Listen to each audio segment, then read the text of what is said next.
At Subway, start 2010 right with surprisingly low-fat choices. The Piled High Subway Club or Turkey Melt, fresh toasted under bubbly cheese. Both are part of a Subway Fresh Fit meal, a simple way to enjoy eating better. Subway, eat fresh. The BS Report is a free-flowing conversation that occasionally touches on mature subjects. First of all, This is the BS Report with Bill Simmons. it might be cool, I don't know. And if it's not, I don't The care. BS Report with Bill Simmons. Bill Simmons works for ESPN. He's also named the Sports Guy, and he writes a comical sports column. He must be a popular dude. The BS Report. It's got a real dirty sound, like a rusty steak knife cutting through a well-aged steak. Now. Here's Bill Simmons. All right, part 2 of the BS Report. We taped this on December 29th. Ric Bucher, Marc Stein, both from ESPN, on the Subway Fresh Take Hotline. We call it the three-man pod, the three-man weave, something like that. We haven't figured out the title yet, I'm like. Here it is, part 2. Orlando. What do we make of this team? I'm still a fan. I mean, they have definitely been an enigma the way they've started this season because they have more depth than anybody. I don't think there's anyone who can dispute that. I mean, they've got 12 guys who can play. I mean, you don't have that in the NBA. And you know what? Maybe that's an issue. I mean, I think it's an issue. Maybe they have too much depth because it just has not looked like the happiest group that we've seen. Why would it be? They have two guys who just signed big deals and thought they were hoping to play and sit on the bench, basically do nothing. I'd say there's two things. That one, I agree. From 1 to 12, just in terms of talent, it's the best. Or overall, it's the best Orlando team I've seen. Quite honestly, the sense that I get is that one, they're not the happy-go-lucky team that found its way to the finals. Now there's a pressure of you're supposed to go to the finals. That's what they're playing for now, and that brings a whole different element where, anything that they did was gravy. Well, now the bar is set, and they need to meet that. And every game that they don't look like a team that's going to the finals is a disappointment. They've never played with that before. I believe the other part is, where's the leadership on that team? Dwight Howard still acts and plays like a really young guy. Vince Carter's never had that kind of personality. Jameer Nelson, has the demeanor. I don't know if he has quite the game to back that up. And so when you have all these different guys who want to play and you are trying to organize it, who's that one guy you look to that gathers everybody and says, you do this, you do that, you do this, and everybody, without question, listens to that guy. I don't see that guy on that roster. Well, I mean, they have it. I do think you have to say, between Jameer's injury and starting the season without Richard, those were two, significant speed bumps that they had to get over. But I need to go back here to, I'm still mystified why the maestro of the trade machine, or whatever you call yourself, why are you down on them having Gortat now? And not only do they have depth, they've got trade chips to play with. I don't know why you don't love that. Well, Buke and I seem to be the only two who are bothered by the fact that this team that had stumbled into this huge strategic advantage with Hedo and Richard at forward and basically had upgraded from Courtney Lee to Vince Carter for nothing, why you wouldn't have just ran it back with the same team but with Vince Carter in the Courtney Lee spot? Cleveland would not be able to match up with them this year. To have Hedo with all the guys they have? What do you mean? You can play Jameer, Hedo, Vince, Dwight, Richard. Why not? That's why not? I don't see how you could trade for Vince and bring Hedo back. All right, but don't get rid of Hedo and then replace him with Gortat and Bass who don't play. That doesn't make sense. But you might need those guys, and if you don't need them, you have two fantastic trade chips. First of all, Brandon Bass is not a trade chip. Who are they getting for Brandon Bass? They're getting another bad contract. That was a bad contract when they signed him. And what team has... You don't think they can move Brandon Bass? No. I think they take another bad contract back for him. I think they could move Gortat to Houston or Dallas, potentially. But I believe people look at Brandon Bass now, and I think the secret is out on him. Totally agree. People thought he was on the come and that he could play, and now people are like, man, he's been in a lot of different places and he can't get off the bench. Here's my good coaches, and he can't get off the bench. A stupid aside, but I wrote this over the summer.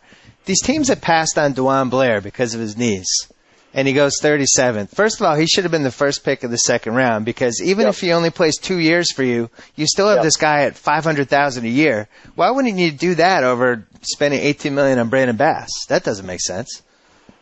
I'd rather have DeJuan Blair for $600,000. I can't. I'm not I surprised can't. that Blair slipped, because that stuff happens all the time. What I can't believe is how he slipped to the Spurs. How are they always there waiting to scoop these mistakes up? I mean, that's astonishing to me. And Carl Landry, same thing. These guys slip. Carl Landry slipped. Brandon Roy slipped to 7th because the Celtics had him in for a physical. That Doc looked at his knees and they were like, "This guy's not going to be playing basketball in 5 years," and they didn't take him. Maybe we need some of that. But hey, look, it's with a lot of these guys. You have to go. They end up going and they end up going to the right situation in a team that needs them. There's a lot of elements that allow DeJuan. I'm not convinced that DeJuan Blair would be doing what he's doing with another team necessarily. I totally disagree. That guy was a monster in college. I personally watched him demolish a couple of teams. I just think he would have done it anywhere. I can't even believe you're comparing what a guy did in college. I'm just saying, the guy's a gamer and he plays hard and he has specific skills that translate to NBA success. Sam Young, what impact is he having in Memphis? I watched him guard. All of those things were said about Sam Young. I watched Sam Young guard Gilbert Arenas in crunch time last night. Okay. That's not bad. Is anybody talking about Sam Young? I just did. He did a nice job at Gilbert Arenas. And because I introduced him, and that's the first. My point is, and look, Chase Budinger, I love what he's doing with Houston. I think he's one of those guys who's a better pro than a better college guy. But he's with a coach, and he's in a situation where he got minutes. And Adam, look, I'll give Hollins credit for using Sam that way. There are so many coaches that wouldn't do that. Pop said to me a thing that I thought was brilliant, and I know there's so many coaches who wouldn't do it. He goes, I'm not trying to coach DeJuan Blair at all. All I'm trying to do is teach him our system. He said, because I can't figure out how he does what he does at his size, and I don't want to mess him up. You know, I mean, there are very few coaches in this league who wouldn't want to be trying to teach DeJuan a drop step move or you got to do this, and probably be impinging on what he does. And that's why I say I'm not convinced. And you look at all the other pieces that they have in San Antonio. You don't game plan for DeJuan Blair. You don't even think about boxing him out. There's other guys there, and he takes full advantage of that. Not that he's not a quality player. I would say he's a trade piece too. I don't know that he'd be doing this someplace else. Well, Orlando, do we think they have a higher ceiling or a lower ceiling than they did last year? Well, it's hard for me to say because I didn't have them as a title contender last year. I still do. You like them still? You like them more than last year, Steiny Mo? Well, I mean, I'm giving you guys the Hedo thing, and I'm a huge Hedo fan, but I like their team. I just think they're absolutely stacked, and their warts bother me less than the Boston and Cleveland issues. Yeah, I liked them more last year because I just thought they were a weird matchup, and now they've lost that weirdness and they're conventional. And the only thing I got to say, you know, in their possible defense for why they went the Bass Gortat route instead of Hedo, these teams that spend day in and day out with their own players, maybe there was some stuff with him that we didn't know about. Maybe, there were definitely rumblings in the finals that the way Ariza went off, that was kind of a last straw with Hedo. Like that kind of convinced them, okay, we're moving off Hedo. And then the other thing, like Buke said, and I know I'm pretty sure we've covered this ground before. Again, the Lakers were the first team in 20 years to lose in the finals and come back and win the next year. And that's why I like changing up their team. I don't know that bringing back the same group is a great idea because the bar has changed, the pressure to get back there, you failed in the finals. I don't think it's such a bad thing that they were bold.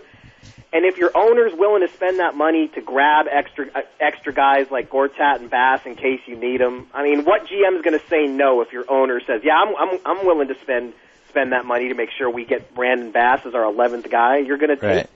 Well, I like doing that. I like doing that to get Vince Carter. I don't like doing it to get Vince Carter and having him as a substitute for Hito Turkoglu. Yeah, as your main I like going creator. for broke and adding Vince and going, wow, that's an awful lot of offensive power. And I just don't know that Courtney all Lee those was guys a good defensive play together. player. I mean, that's just, you're asking a lot. We talked about Sheed before. The one thing I do like about the Sheed signing is for some reason he just owns Dwight Howard. He just knows all his moves, and it's just one of those things. That's the thing. I mean, Rasheed, the Pistons were just in the Magic's head, and a lot of that was Rasheed. And not only that, Perkins shut Dwight down the other day. Yeah, I would say the Celtics. So they're just loaded with Dwight answers. And Orlando, that's their thing. I mean, that's what. Orlando does not want to play the Celtics in a playoff series this year, whereas last year they did, and maybe that will be the ultimate value of the Rasheed deal.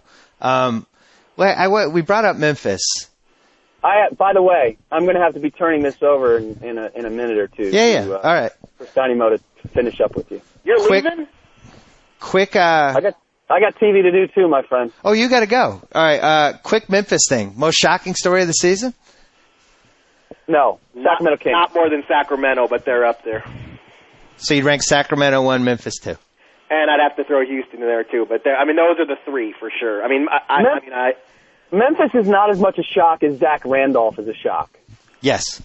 Like I mean, all the other pieces in Memphis that to me work. The fact that Zach Randolph has fit in so well and is playing the way he's playing, to me, that is in Memphis. That to me is extraordinary. I don't even think he's the All-Star ballot committee. Not one of my shining moments to not fight harder to get Zach on the ballot. I mean, yeah, offensively I can't believe we didn't have Chris Kaman on there either. Defensively, I'm not sure he's there, but offensively he's there. I think a bigger shock for the Grizzlies. So when you're throwing up 30 and 15 every other game, I don't think defense matters if we're talking All-Star ballot. Well, but the reason it doesn't matter is because of the bigger shock of that team is the fact that Marc Gasol is actually good. Who saw that coming? Man, go back and check the podcast. I saw him in the preseason, and he lost all the weight. He lost 30 pounds. He was fantastic, but I thought the weight loss was actually going to hurt him. Like he just didn't seem like he had any kind of presence. And he was good last year. That's why you don't make. No, he wasn't. He was a big fat guy last year. He was a skilled fat guy. He was a skilled fat guy. Well, and that's why we didn't have Zach on the ballot and we didn't have Kaman on the ballot. Basically, both of those teams have multiple centers, and we chose Marc Gasol over Randolph, and I know they say Zach's a 4, but Zach is more of a back-to-basket player than just about anybody. And Kaman and Camby, and we went for Camby. So I cannot believe you're not giving me credit for telling you that Marc Gasol was good. Well, we talked about this with the Paul Gasol trade, the Kwame Brown trade. You said he was talented, but the guy lost 30 pounds. He's a totally different guy.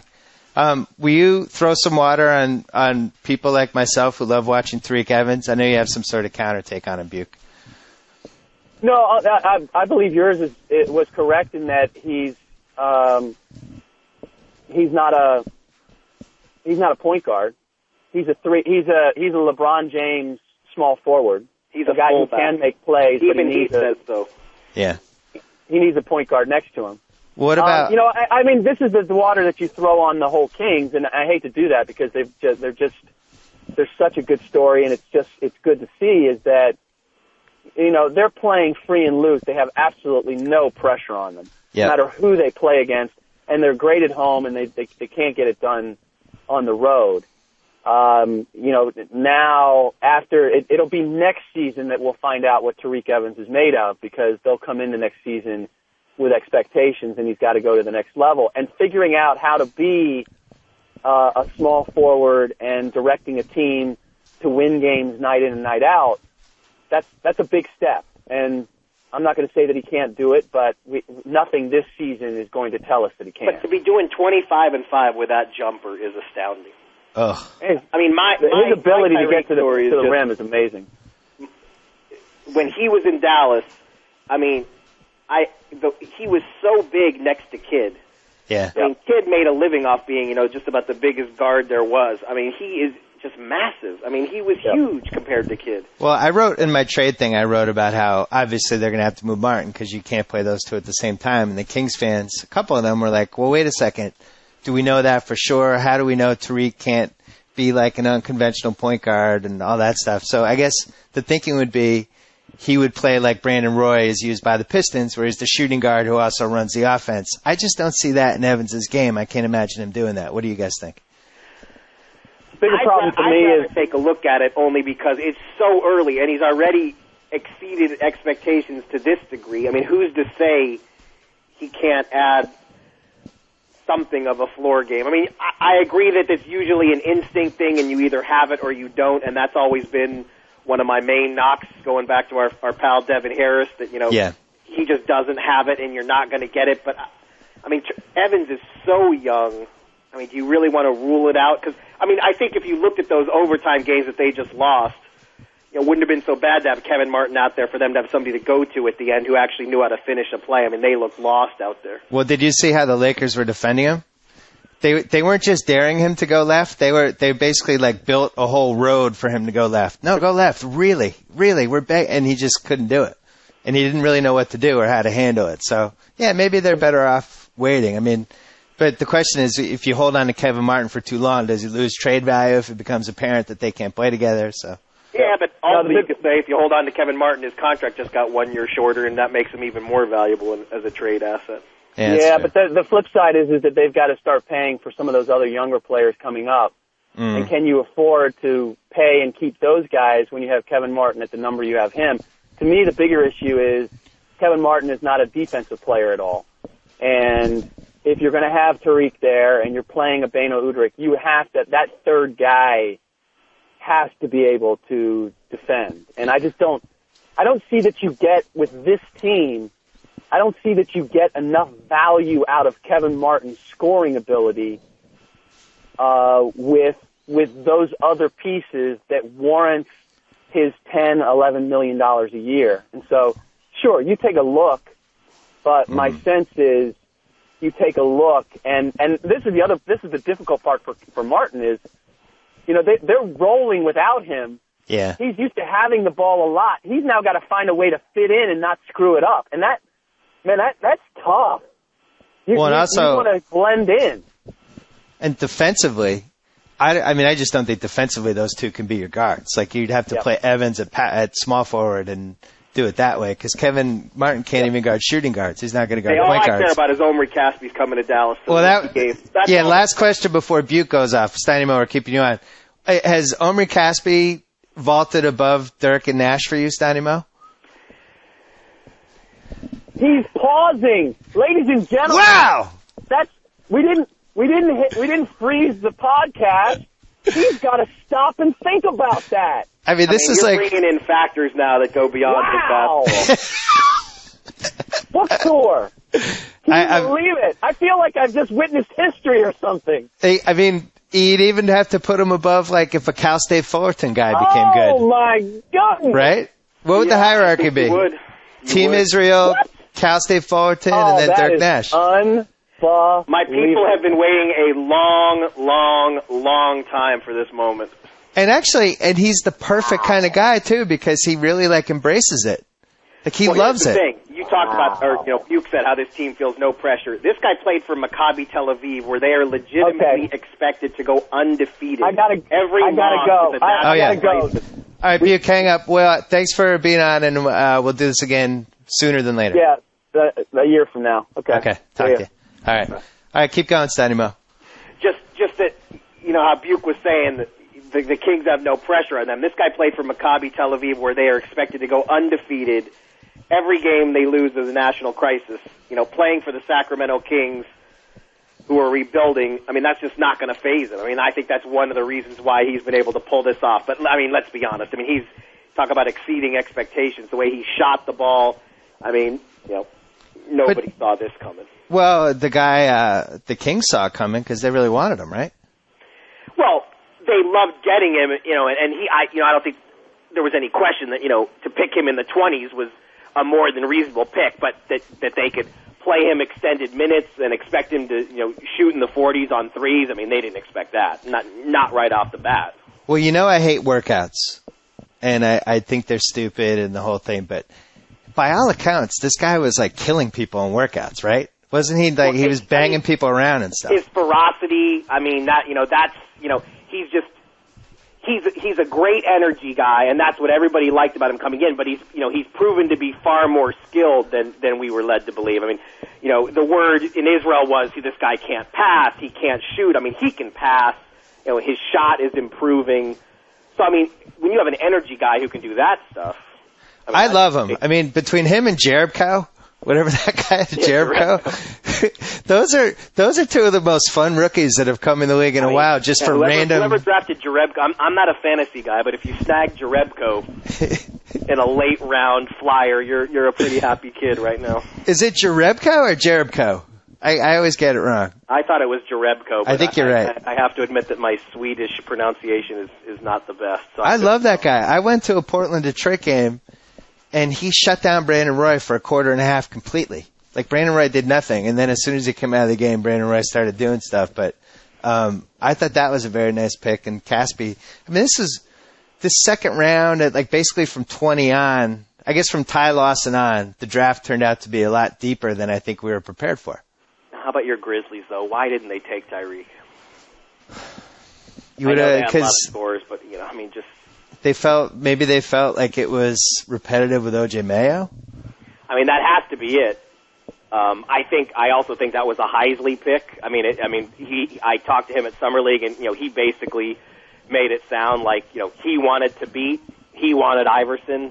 I mean, he's getting involved in the decisions more and more. The Thabit thing was so uninspired. There's so many different directions.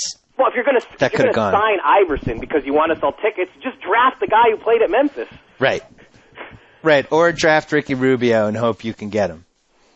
Do something. Do anything other than take the beat. That was too bad. I mean, they're almost a 500 team at this point. They might have even gotten there last night. I can't remember, and they basically got nothing out of a number 2 pick. He barely plays. Kind of sad. Brandon Jennings, a little too much hype at this point? Well, I thought that was pretty revealing when, anybody who's on Twitter all day long, I love those guys. I mean, I love the kind of just how accessible some of these guys have become. And, there are probably at least 100 NBA players who are on Twitter, but, there's that select handful that are just on there every day bearing their soul. And, he's pretty much up there. Yeah, that's not a good thing, potentially. Well, it's good for us. It's good for you. You talked to a lot of you. He said, he got fined. He said, I'm quitting Twitter, but he hasn't. And then, the other day he basically said 55 was a blessing and a curse. I mean, his 7th game. Even Wilt needed longer to score that many points. The Red Sox fans will back me up on this. This happened to Clay Buchholz. Threw a no-hitter, during his first. He hadn't even been up with the team, I think, for like 2 months, something like that. And it was a bad thing. And I do wonder if 55, and I watched that game, and he's making threes. I don't think he's not a 3-point shooter like Stephen Curry is, somebody like that. He just was really hot, and I hope that doesn't change his mindset for how he plays. It seems like it has a tiny bit. I mean, I guess this is where maybe the good news is that he's in Milwaukee, and maybe that keeps him a little bit under the radar. Because admit it. I mean, when you look at a Bucks box score, what's the first thing you're looking for? How many points did he score? What did he shoot? I mean. I think that's been the best thing about this season. Hasn't really been that exciting of a season, but you've had basketball rejuvenated in Milwaukee, Memphis, and Sacramento to some degree. Who would have expected that? Bizarre. Yeah, I mean, in the West, the gap between one and everybody else seems pretty significant. But the good news is that there's a lot more decency in the West than we expected. The flip side is, holy cow, is the East pathetic. Do you think through 30 games this has been Nash's best season? Well, I don't know if I can go that far, only because I think when he first came there and just transformed them. I mean, what was their start that year? It was 29-4 or something like that. I mean, that was incredible. I mean, that really felt like the whole league was on notice because the way they were playing and just nobody was expecting anything from that team, and just they kind of became the darling team of the decade, the way the way that season started, pretty much until Duncan made that 3 in the San Antonio series. But when you consider the depth issues they have, he doesn't have guys who can finish like before. Yeah, I mean, he's the guy is ridiculous, though, just the kind of shape he keeps himself in. I mean, the diet he stays on. Right. I mean, well, it's interesting. He cut out sugar this year. He does. I mean, He found out all these. I mean, because physically, I don't think he's slipped. Like we talked about, like Dirk and that. I mean, I'm sure on a back-to-back night, on the second night, maybe his body can't recover like it did. But I think the ceiling of his game has remained the same as it was 5 years ago. You know, I mean, his shooting is just ridiculous, and it's like in the fourth quarter now, you expect the guy just, you know. I'm not, you know, I don't have the clutch stats at my fingertips, but, you know, I think they would reflect that, you know, as a quarter shooter, I mean, he pretty much is top 3 and, you know, top 1 maybe. I mean, well, we have his percentages, and his percentages for field goal percentage, 3-point, and free throw are the highest they've ever been. And this is a guy who was already making history with those 3 categories combined. I think it's amazing because I don't think his team's very good. You know, they have no rebounding, I mean, no bench. You would think that the quality of shot he's getting is just not the same because there's not as much there to take attention away. Yeah. I mean, you know, team defenses should be focused on him more than ever. And he's their crunch time scorer now. Although I do think Amari is starting to get a little pop back. I mean, he's never going to get back probably to, you know, where he was at his peak, but you know, I think he is starting to look a little better. More importantly, it seems like the guys actually like playing with each other for the first time in a few years. Their chemistry is really good. I'm happy for Nash. Again, it's just, you know, that everybody kind of in the back of their mind has that, you know, can we beat the Lakers? Can we really beat them? And I mean, that depresses me. You know, I mean, I still don't know. You know, I would still probably say the Nuggets with Billups, you would say, are still probably the closest. I mean, it's either them or the Mavs. It's a coin flip. But do those teams really believe they can beat the Lakers in a 7-game series? And I think, honestly, neither could say that they do. I don't think the Nuggets have the size, but both of those, the Nuggets and Mavs, have the one thing that you need is somebody who's not going to be afraid to have a showdown with Kobe in the last 3 minutes.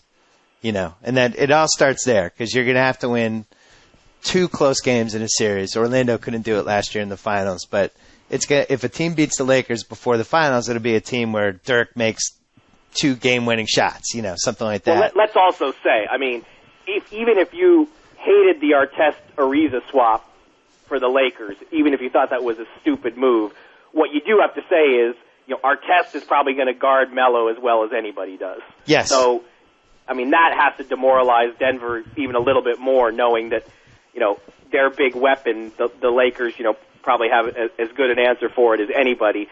And then, you know, again, the Lakers' length, you know, I don't think anything necessarily bothers Dirk, but, I mean, they do have a lot of different looks to throw at him, more than most teams have. I mean, Odom, Artest, I mean, they've got options to counter those teams' best weapon.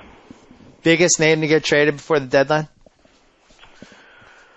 I'm leaning towards one of the Wizards. Obviously at this point they're going to say that they're not doing anything, but that's definitely what people around the league expect, that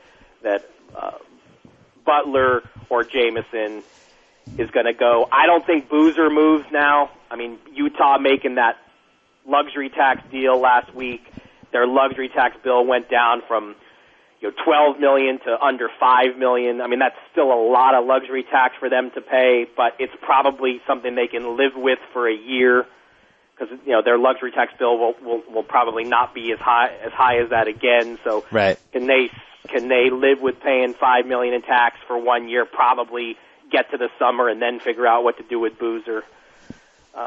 So I think everyone around the league is, you know, there's a lot of teams in the West that would love a shot at Caron Butler. So if the Wiz get to the point they say, all right, you know, we'll move this guy, make your best offer. I think David West is someone else you have to look at in New Orleans. I mean, they clearly don't have enough. They're a 500 team now. Are they, you know, if they're going to break it up, there's going to be a lot more interest in David West than Okafor. Okafor's been not good. I would say there's no interest in him. I would hope not. I can't imagine why anybody. I think we were all surprised he already got traded once. Yeah, and that was the rarely seen bad trade for both teams. Has not helped either of them. So you don't think Bosch? You don't think there's any chance for that? I just think the problem with Bosch is everyone's going to be so afraid about keeping him, and unless it's Chicago or Miami, I don't see a team out there that can trade. If Chicago, Miami, or the Knicks, if one of those three teams can find a way to trade for Bosch, okay, then you would think you got a shot at keeping him. Those are all, those have to be three cities that he would like to stay in. But, if you're the Golden State Warriors, you've got assets, but how do you trade for Chris Bosch with no guarantee that you can keep him? I just don't think you can take that risk. What about Houston? Again, they would never do it unless they're sure they could keep him. And yes, they have a nice situation. Yes, it's a great organization. If you're Chris Bosch, why wouldn't you want to go there? But Bosch has said he's basically said he does not want to play in Dallas. Now, I don't know if that extends to all of Texas. He's from here, but he's said repeatedly that playing that close to home doesn't really excite him. Now, is that just some sort of PR spin or just some kind of line he's throwing out to get people to stop asking him trade questions? Maybe. But do you think... I have not heard that Houston is a team he's giddy about. I had some scenarios in my trade column about how the Knicks, if they really want to create the cap space, getting rid of Gallinari, Hill, and or Chandler to get rid of the Curry contract and the Jeffries contract. Do you think Donnie Walsh is realistic, or is he just still in a fantasy land? Well, he still has a little time, so he probably, I'm sure he wants to keep convincing himself that he could move Curry or Jeffries. And let's face it, they had the flurry of moves last year when they moved out Zach and what was it? I'm forgetting the other one now where they got Harry. Oh, when they moved out Jamal Crawford. Right. Even when they pulled those moves off, I was surprised. So, is there someone who might take on Jeffries? I guess it's not completely inconceivable. I can't see anybody taking Curry on. I would absolutely take on Jeffries in a heartbeat. Because I actually don't think he's that bad. I think he could be the ninth man on a good team. He's a really good defensive player. If it's going to be like an Eric Maynard type deal, where you get Jordan Hill and you get Jeffries and you just give up an expiring contract, why wouldn't you do that? Well, Donnie Walsh hopes you're right. Because they got to move one of those guys. I also, I don't think Curry is totally untradeable, but I think they'd have to play the Gallinari card, and it'll be interesting to see if they go there because the Knicks fans do like him. I like him. I don't love him. I think he's a really good shooter, and I worry about bad backs. I don't think he's a sure thing. I do like him though. I'm just a sucker for shooters. So, he does jack some shots up though. Yeah. But he has no conscience, which, and also defensively, putting him with David Lee is a disaster. But, I got to say the revelation of this podcast was that you moved Caspi ahead of Dirk and Nash. I did not say that. Well, you kind of did, though. You kind of did. So if Man City made you a Caspi uniform, your head would explode. He is the heir. Let's just say he's the heir apparent. Hey, have you ever seen a movie called The Damned United? Oh, yeah. What'd you think? I absolutely loved it. Good. Absolutely. I really liked it as well. Did you watch it? I did. I thought it was excellent. They did an incredible job of, recreating the 70s English feel. It was really, really good. Now, the issue in England, though, is that everyone says the book that it was based on, has all sorts of fallacies in it, and all the guys who played for that Leeds United team say that, it didn't happen that way. And so many of the principal characters are no longer with us that there's no one to really refute or back up the accounts. But if you can look past that, I absolutely loved it. You're a bigger film expert than me. What did you make of it? Well, I might end up writing a little something about it at some point. So I don't want to give too much away, but I thought it was excellent. It's just really well acted. It's at the very, whether you like English soccer, whether you care about the subject, whatever, it's just very well done with really, really good actors at the top of their game. Not to sound like Roger Ebert, but it's just well done. I can't imagine anybody who likes movies that wouldn't like this movie. So there you go. I did feel sad, though, with Leeds United that I had to look up to make sure that they were once in the Premier League because I had never heard of them in my 3 years of following the Premier League. It's astonishing. I mean, they're a huge, huge club. I mean, it's to see where they are now. I mean, City in the 98-99 season, they got relegated to that league, and luckily we were able to move back up in pretty short order. Leeds has been down in the third tier for 5-6 years now, and it's just, it's just something that I've always wanted to do, and it's just, as a fun story, what would happen if we had relegation in American sports? Just, for you, Mr. What If, that's just a fun... I had the whole back and forth with Gladwell, and some reader sent me a great email about how it would help the NHL more than any other sport because they could do the Canadian American conferences, they could have a 24-team league, and then have like 8 more that were relegated and boost up the minor league hockey league in America and Canada and do it that way. And it did make a lot of sense. That would be interesting. It's just obviously the problem is, in American sports, all the minor leagues are affiliated with the big league teams. And over there, these are professional teams. There's 92 professional soccer teams in England. These are all independent of each other. So, here it's a totally hypothetical conversation just because, you can't compare the D League to, the second tier of English soccer. It's just the comparison doesn't work. But just as a discussion, it's fun to think just to see. Because the beauty of that is every game means something, and that's obviously something we're sorely lacking here. Well, I think that's the big solution for the NBA if they ever really want to get serious, is cutting this down to a 60-game or a 65-game season. What happened to the Spurs this weekend was a disgrace. They're starting a game on Sunday, less than 24 hours after, the last game, and in 2 different cities. How can you do that? And well, the next time you have Stern on, since you're the one with the juice to get him on your podcast, you got to ask him why. Why will they never go? Why will they never consider cutting the schedule? I think we know it's all about money and TV and, just like, you're a season ticket holder. Don't you have to pay for those 4 exhibition games whether you want to or not? Yeah, but as we saw from the net gate receipts that's trickled out, how much money are we talking about? We're talking about if these teams, if the Grizzlies make $370,000 for a home game or whatever, but the Lakers make $950,000. I wonder how much money they actually make. Well, also, but the TV though does the TV money, which for all the NBA's issues in this decade, the TV money still went up. Yeah. How much of that is dependent on being able to deliver to the networks all these games? At the very least, it should be 75 games. They could get rid of 7 pretty easily, and everybody would be better off for it.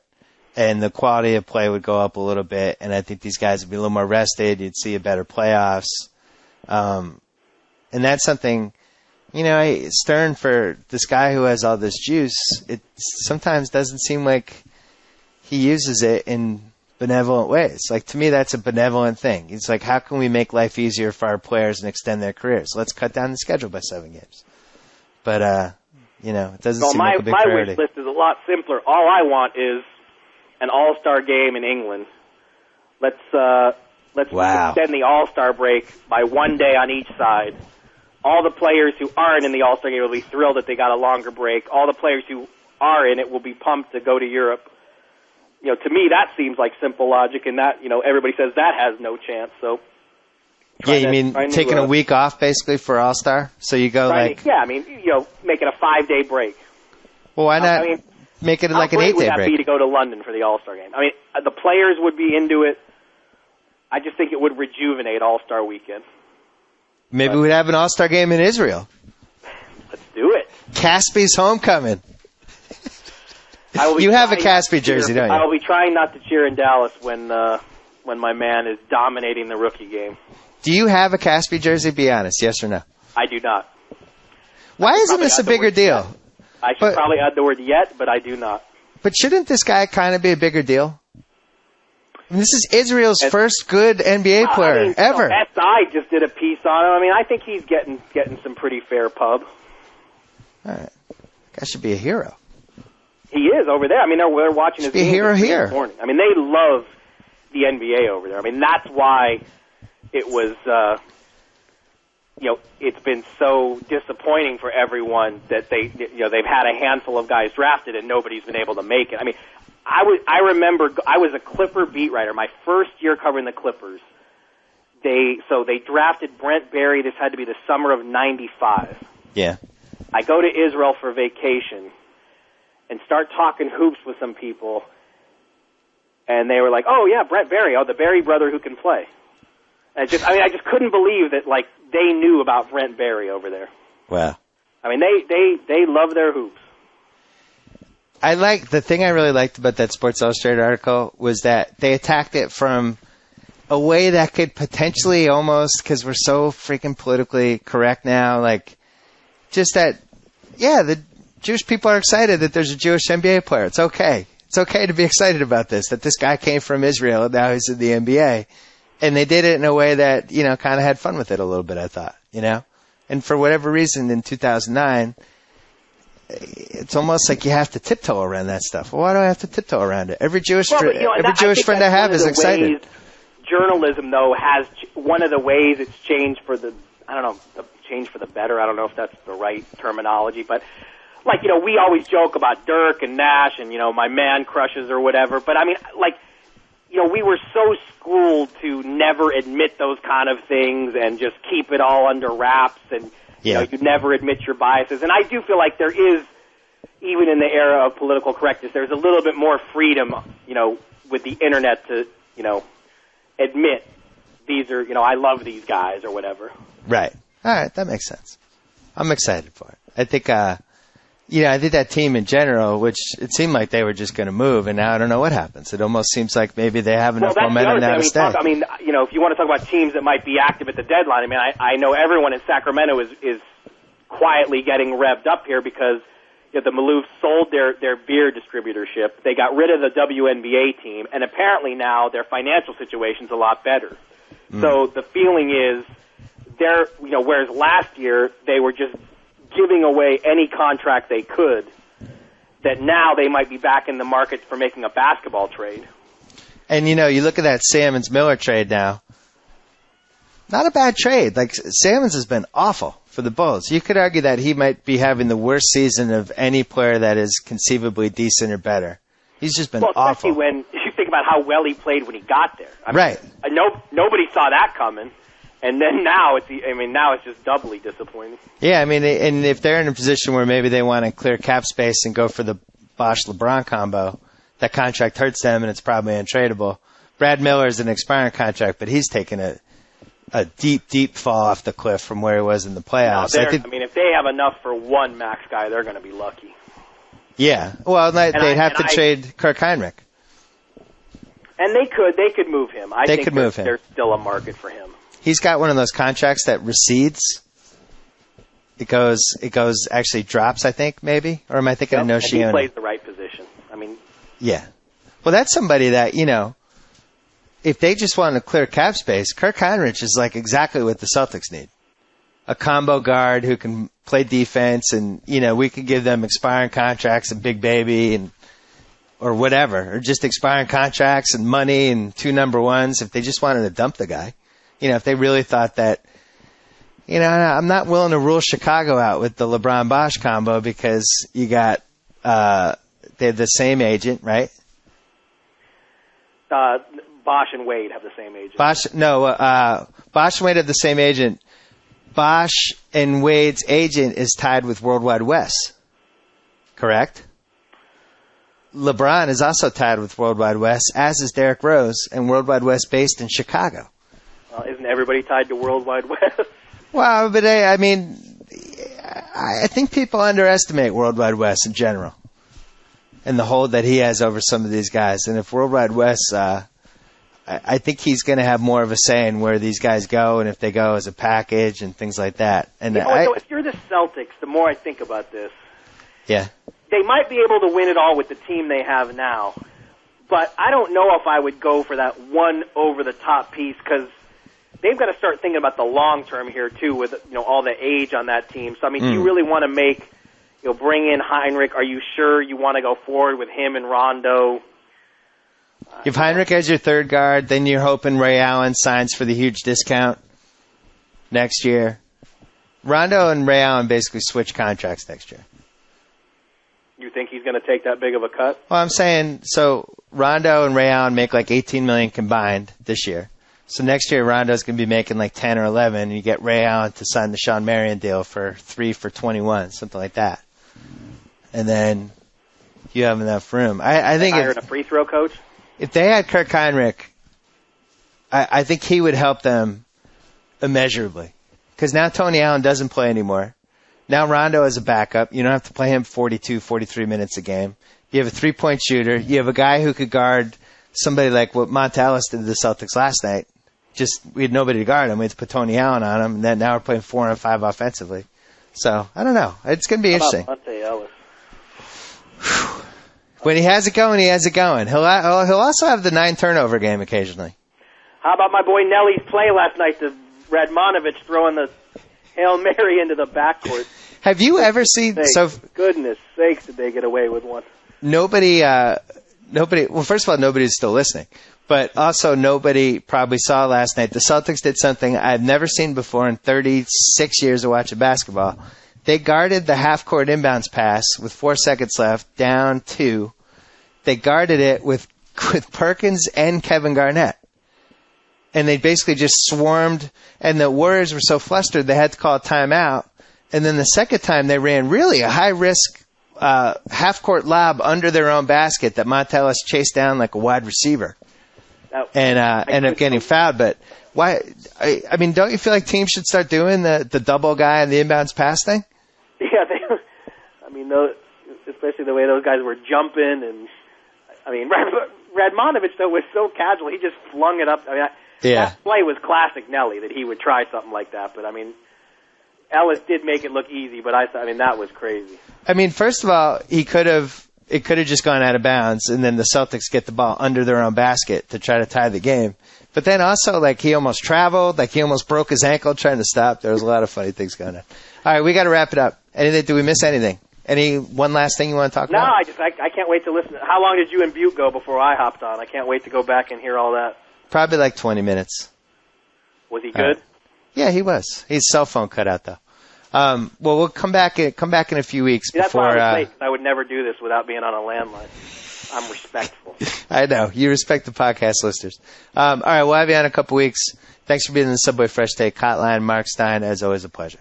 All right, kid. Talk to you. So I get % off. Whoa!